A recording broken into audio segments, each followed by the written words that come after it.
بسم الله الرحمن الرحیم. السلام علیکم. پښتونخوا فوکس کې هرکلی د پښتونخوا بیلابیل موضوعات دي، خو کوم خبره کوو نو د صوبې یو ډیره لویه سیاسي ګټه کړې وه چې هغې ته 18 آئیني ترمیم ویلی شي. د نن نه 14 کاله وړاندې د دغه 18 آئیني ترمیم حوالې سره عوامي نشل پارټۍ یو وایټ پیپر راوړی دی. دوی دا وایي چې دا 18 آئیني ترمیم د وفاقي سیاست یوه تاریخي کامیابي ده، خو له بده مرغه په دې عمل درآمد او د دې ثمرات کوېسچن مارک چرته دي. په دې خبره کوو. د دې سره سره بیا په NFC ایوارډز ورسره پروینشل چې کم ایوارډز دي په هغې باندې خبره کوو چې یو خو NFC ایوارډ دی، بیا چې کم صوبایي دغه ایوارډ دی نو هغې اجرا ولې نه ده شوې، او ورسره بیا که دې بجټ ته مونږ ګورو دا کم چې اوس پاس شه د کال 2028 نو په دې کې د صوبې زیاتره دارومدار خواوشا 1900 ارب روپۍ هغه په وفاق دی. نو سوال دلته دا پیدا کیږي او په دې به خبره کوو چې زمونږ صوبه چې مونږ وسایل لرو ماشاءالله نو ولې مونږ خپله پنګه نشو جوړولی یا نورې صوبې. دغه ټولې پوښتنې ږدو. سټوډیو کې مونږ سره موجود دی سینیر سیاستدان د عوامي نشل پارټۍ مرکزي د بهرنو چارو سکرتر او سابقه د تعلیم وزیر سردار حسین بابک صاحب. بابک صاحب پروګرام کې هرکلی. مهرباني. بابک صاحب راځو د 18 آئیني ترمیم نه چې وایټ پیپر تاسو دغه کړی دی چې دا خو واقعي چې ډېر وفاقي او کامیابي ده د سیاست، خو ثمرات چرته دي؟ عمل درآمد پې ولې نه کېږي؟ څه کړمه ده جي؟ بسم الله الرحمن الرحیم. بالکل دا ستاسو چې کومه د 18 آئیني ترمیم موضوع ده جی نو دا خو که موږ وګورو د پاکستان په سیاسي پارلیماني تاریخ کې دا یو تاریخي کار چې دی هغه شوی دی چې د کم ترمیم د لاندې د پاکستان ټولو صوبو ته انتظامی سیاسی او مالی اختیار چې دی دا په 18 آئیني ترمیم کې ملاو دی. بدقسمتي دا وشوه چې 14 کاله وشو 14 کاله جی او د دې ثمراتو نه که موږ ترې نه دغه 3 کاله لر کړو چې پښتونخوا کې شکر الحمدلله چې په 18 آئیني ترمیم باندې عمل درآمد هم شوی دی او ظاهره خبره ده چې په 2010 کې کله دا ترمیم پاس شو جی نو د هغې دپاره په صوبه کې بیا لیجسلیشن ضروري او موږ چې کوم متعلقه لیجسلیشن و نو دا موږ په مکمله توګه باندې په خپل دوري حکومت کې سر ته رسولی دی او 2013 پورې که موږ راغلي یو نو بیا موږ دا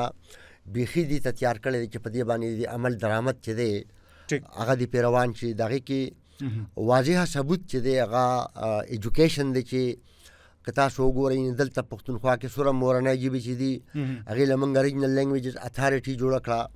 یا که تاسو په کریکولم کې چینجز ته وګورئ نو موږ 40 رکني کمیټي په هغه وخت کې جوړه کړې وه او په هغه کریکولم باندې شپه ورځ کار وشو او د هغې لپاره چې کوم چینجز په نصاب باندې نو په هغې کې کار وشو. خو بدقسمتي دا ده چې دا 14 کاله موږ وکاتو چې کومه ثمره د 18 آئیني ترمیم د لاندې راتلل په کارو دې صوبې ته هغه موږ ونه لیده. دا کومه ثمره ده یا ثمرات دي بابک صاحب؟ ګوره ظاهره خبره ده چې هر 15 کاله بعد چې NFC ایوارډ جاري کېږي نو د صوبې مالي برخه چې ده په هغې کې اضافه راځي او چې صوبې ته خپله مالي برخه ملاویږي دغه ثمره ده که نه. انتظامي اختیار ته تاسو وګورئ چې هغه نه انکریز کېږي. انتظامي اختیار ته تاسو وګورئ چې ډېر ډپارټمنټ داسې دي چې هغه په مرکز کې وو هغه صوبو ته راغلو، د هغې اختیار صوبو ته راغی. سیاسي اختیار چې دی هغه صوبو ته ملاو شو. د صوبو د مالي برخې تعین چې دی هغه وشو، دغه مثال ټوله ثمره ده. نو په 14 کاله کې موږ وکاته چې د 18 آئیني ترمیم د لاندې چې کوم اختیارات صوبې ته ملاو دي نو په 2013 کې دوی سرنډر کړي دي. ښه جی نه نیت یې نه دی که څه وجه خنډ څه دی بابک صاحب؟ د دوی بیانیه نه ده، لکه ګټه خو د صوبې ده، سیاست دا نه دی. ګوره موږ کوته وګورو جی لکه حقیقت دا دی چې که دغه 18 آئیني ترمیم لاندې ثمرات راځي خو د پښتونخوا له راځي، پښتونخوا له به راځي، اختیار هم د دی جی په واک کې دی دغه چغې ورته بیا موږ وهو چې لکه مثال د پښتونخوا د حقوقو دپاره ټیک چې کوم فورمز دي هغې ته تلل پکار دي، CCI ده هغې ته تلل پکار دي، صدر سره رابطه کول پکار دي، په پارلیمان کې خپل اواز چې دی هغه خپل غږ چې دی هغه پورته کول پکار دي. کوشش شوی دی، کوشش بابک صاحب صوبایي تاسو اسمبلي دلته ده، د پښتونخوا اسمبلي چې ده هغې نه وقتاً په وقتاً متفقه قراردادونه چې دي راوړل پکار دي. پښتونخوا حکومت لا وقتاً په وقتاً آل پارټیز کانفرنسز چې کوم دی هغه ولا منعقد کول پکار دي، د هغې انعقاد ولا کول پکار دي، هغه ولا کول پکار دي چې آل پارټیز راجمع شي او هغې د صوبې د دې مشکلاتو دپاره یا زمونږ چې کوم واجبات دي د هغې دپاره یا زمونږ چې کوم حاصلات دي د هغې دپاره مشترکه اواز چې دی چې هغه پورته شي. نو بیا 14 کاله کې موږ ونه کاته چې کوم سنجیده ګامونه اخیستل پکار دي چې هغه ګامونه واخیستی شي. صحیح. بابک صاحب که عمل درآمد پې شوی او څنګه چې تاسو خبره کوئ د آیین تر مخه چې کوم حقوق دي ورکړی شوي یا پې عمل درآمد شوی نو څه ګڼئ چې څه بدلون به راغلی او کم داسې کارونه دي چې یا به شوي یا کم هغه کارونه دي چې د دې عمل درآمد نه کېدو له وجې هغه اوس نیمګړي دي؟ ګوره 14 کاله دورانیه خو ډېر لوی دور دی. جی په دې 14 کاله کې موږ ته په نظر رانلو چې د تحریک انصاف ترجیحات څه دي. موږ ته دا پته ونه لګېده په دې 14 کاله کې چې دا بجټ دی جوړوي د دې بجټ ترجیحات څه دي، ټیک ده جی، کوم سیکټر چې دا د ترجیح ده نو دا په نظر رانلو. کم سیکټر ته پیسې ایستل پکار دي او په دې کال کې ورته سوره ایستل پکار دي او کمې منصوبې په کال کې دننه مکمل کول پکار دي او کمې منصوبې په 2 کاله کې مکمل کول پکار دي او کمې منصوبې په 15 کاله کې او په 10 کاله کې مکمل کول پکار دي. نو بجټ خو بیا د دغه ترجیحاتو یعنی د اخراجاتو او د حاصلاتو یو مجموعي ټیک ده جی. صحیح. بیا کار دا چې ترجیحات معلومي نو ترجیحات د دې نه دي معلوم. صحیح. بابک صاحب تاسو 15 کال حکومت کړی دی، بجټونو کې برخه اخیستې ده، د نظر لاندې دا ټول معاملات پاتې شوي دي. څه ګڼئ دا اوس چې کوم بجټ پاس شو په صوبه کې نو کم داسې اړخونه دي چې هغه ښه دي او کم داسې دي چې هغه حق تلفي غوندې وشوه، لکه موږ امن و امان ته ګورو، هغه بیا د پولیس سیکټر دی، بیا زراعت ته ګورو، بیا تعلیم ته ګورو، بیا د صحت شعبې ته ګورو، اگر چې انکریز شوي دي. ستاسو په څه نظر دی څنګه بجټ دی؟ زه به بیا د 14 کالو ذکر وکړم جی چې تاسو د لاین آرډر خبره وکړه. دا 1% چې موږ ته د لاین آرډر په مد کې ملاویږي، وار ان ټیرر په مد کې ملاویږي، هغه اوس 149 ارب روپۍ دي سالانه. ښه جی ټیک. او دا موږ ته ملاویږي، دا هر کال ملاویږي. ټیک ده جی. په دې 14 کالو کې ګوره موږ په خپل دوري حکومت کې اگر چې زمونږ په دوري حکومت کې که تاسو دوراني ته وګورئ نو د 15 کالو لپاره زمونږ انتخاب شوی خو 2.5 کاله خو زمونږ په سیلابونو کې او په دهشتګردۍ کې ضایع شو. ټیک ده جی. 2.5 کاله زمونږ د حکومت په دهشتګردۍ کې او په سیلابونو کې سوره اضافي پیسه چې دا هغه د بجټ نه لاړه په دهشتګردۍ په هغه مد کې خرج شوه او د سیلابونو هغه تباهکارۍ چې شوي وي په هغې مد کې خرج شوه. خو د هغې باوجود تاسو وګورئ موږ په خپل دوري حکومت کې د پولیسو په تعداد کې اضافه کړې ده. ټیک ده جی. ټوټل چې د 15 کالو ته راوباسي موږ 300% اضافه د پولیسو په تنخواګانو کې کړې ده او دغه چې د ټولو سرکاري ملازمینو په تنخواګانو کې د 1% اضافه وکړه. 1% څه شی دی؟ کم از کم 10% وکړئ. ټیک ده جی. او زیات نه زیات 20% ځکه وکړئ چې زمونږ دا صوبه چې دا دهشتګردۍ ځپلې ده او دلته اوس هم د بدامنۍ صورتحال چې دی هغه د نورو صوبو په نسبت باندې ډېر زیات خراب دی. موږ په خپل دوري حکومت کې په 2 کاله کې به سکیم مکملو، په کال کې به مکملو، ټیک ده جی. په 3 کې به مکملو، په 4 کې به مکملو جی. خو مکمل کاو به هم ټیک ده جی. ته دې یونیورسټو ته وګوره، ته دې کالجونو ته وګوره، جی جی. ته دې سکولونو ته وګوره، ټیک. ته بنیادي سهولتونو ته وګوره. د عوامي نشتل پارټۍ په دور کې ته خپل روزګار سکیم پروګرام ته وګوره چې واړه کاروبارونه راوچت شي، هغه ورسره راوچت شو. ټیک ده جی. ته وظایفو ته وګوره، په تعلیم کې ستوري د پښتونخوا پروګرام ته وګوره، جی. په تعلیم کې روښانه پښتونخوا پروګرام ته وګوره، په تعلیم کې نوې سهار لیپټاپ سکیم ته وګوره، ټیک ده جی. ته سکالرشپ ته وګوره، ته زموږ په دوري حکومت کې د ټیچرز ټریننګ ته وګوره، صحیح. بنیادي سہولیاتو ته وګوره. نو دا ټول هغه اقداماتو چې دا موږ سر ته رسولي دي اوس ته دې حکومت ته وګوره چې 14 کاله د دوی وشو 14 کاله دوی خو هم چې ګوره صحت کارت بابک صاحب بي آر ټي بیا مطلب چې نور لکه مطلب چې سولر سیسټم یې ورکول داسې دوی هم بله اقدامات کړي دي ګوره په 14 کاله کې عوامو ته چې فایده رسېدلې ده هغه د صحت کارت نه رسېدلې ده یو منصوبه چې دا عوامو ته فایده رسېدلې ده دومره سوالونه دي پکې جی لکه سیسټم یې خو بل طرف ته ګوره ته وګوره شفافیت ټیک چې د صوبې حق خو نه غواړي که نه ښه جي یو د دغه صحت کارت دا پیسې چې دي دا ته د بجلی دې بل ته وګوره دا بجلی زموږ د دې صوبې پیداوار نه دی جی ټیک په کار نه چې زموږ د صوبې ته د بجلی حق میلاو شي د استعمال حق ورته میلاو شي او آمدن ورته میلاو شي نو ته په یو کال کې دا څنګه غواړي بابک صاحب د هر کور نه د بجلی په مد کې چې دا د بل کوم وصولیږي نو هغه خو د صحت کارت نه سیوا دی ټیک ده جی او یو طرف دا خبره مونږ کوو چې ګوره ته ګیس ته وګوره صحیح جی ته دې ګرانۍ ته وګوره ته دې بېروزګارۍ ته وګوره د ټولو مشکلاتو ته او د ټولو مسلو ته وګوره او بیا ته هغه اقداماتو ته وګوره چې کم اقدامات دوی کړي دي چې دغه اقداماتو سره به ولس ته اسانتیا راځي صحیح بابک صاحب تاسو د خپل دور ذکر وکړو بیا هم د ترقیاتي کارونو ذکر وکړو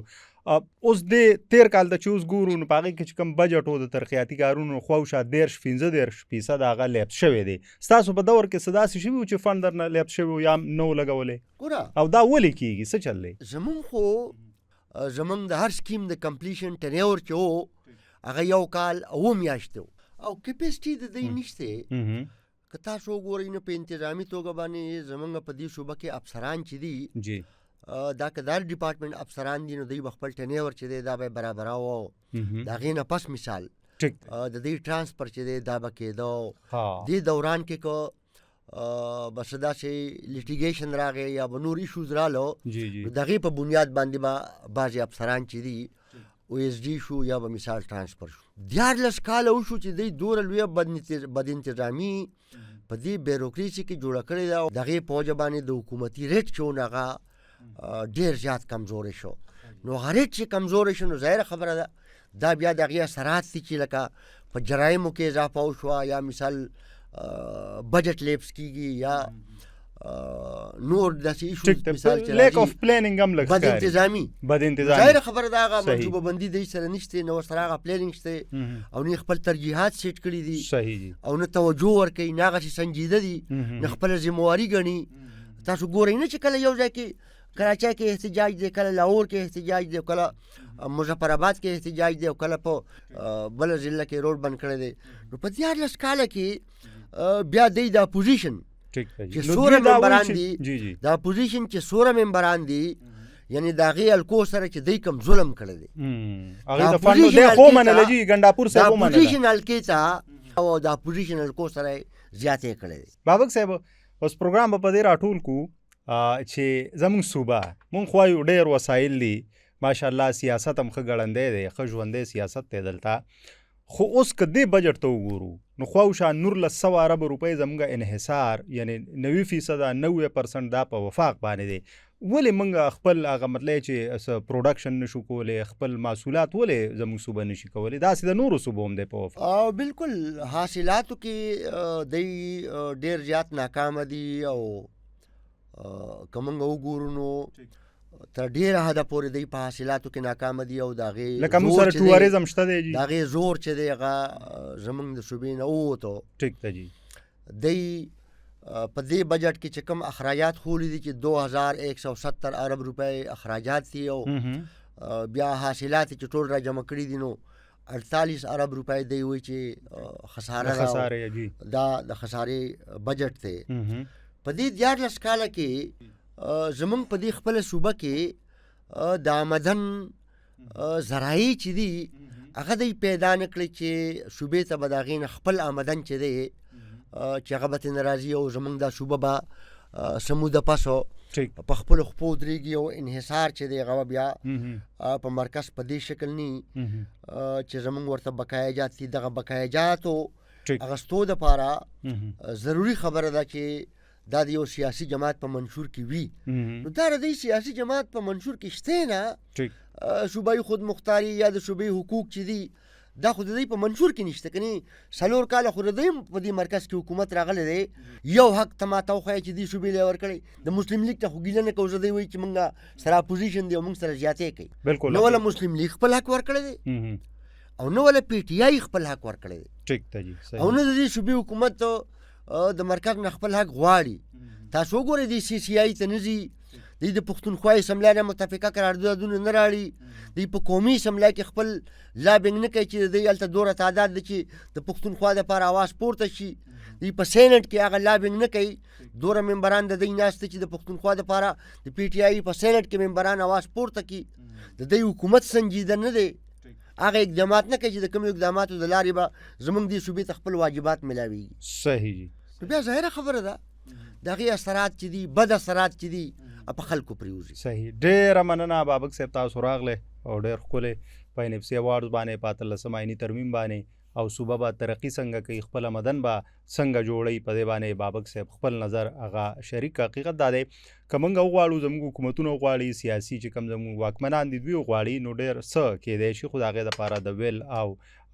مطلب د ارادې ضرورت وي په کار ده چې دغه اراده ولري ځکه چې که دې ښه کارونو کې پرفارمنس د دې ښه وي نو د هغې به ټوله فایده د دې صوبې ولس ته وي همدې سره پروګرام مختصر ته رسېږي الله پامان